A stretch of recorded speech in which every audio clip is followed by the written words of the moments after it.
Final judgement, ఆఖరి తీర్పు.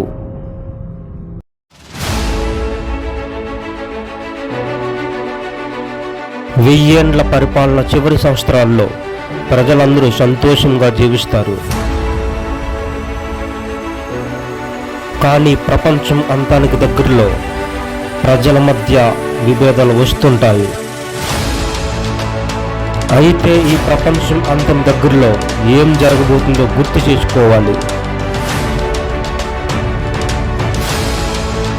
అపవాది అయిన సాతాను అగాధంలో బంధింపవేయబడతాడు.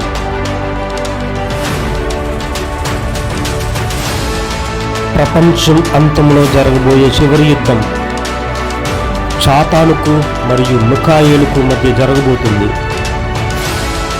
దేవుని ఉగ్రత ఈ భూమి మీదకి రాకముందే నీ మనస్సు మార్చుకో. ఇదే నీకు చివరి అవకాశం. సాతాను వలలో నీవు పడకముందే, పరలోకం భూమికి దిగి రాకముందే, పరిశుద్ధ పట్టణమైన నూతన యెరూషలేము దేవుని చేత స్థాపింపబడకముందే, క్రొత్త భూమి క్రొత్త ఆకాశము రూపింపబడకముందే,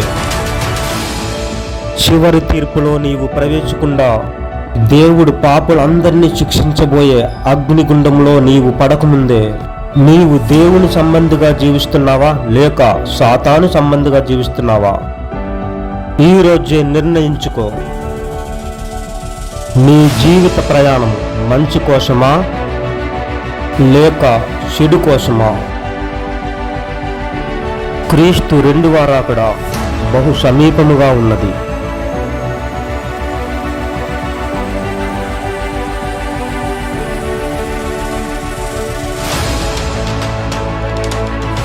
దేవుని ఉగ్రత ఈ భూమి మీదకి రాకముందే నీ మనసు మార్చుకో.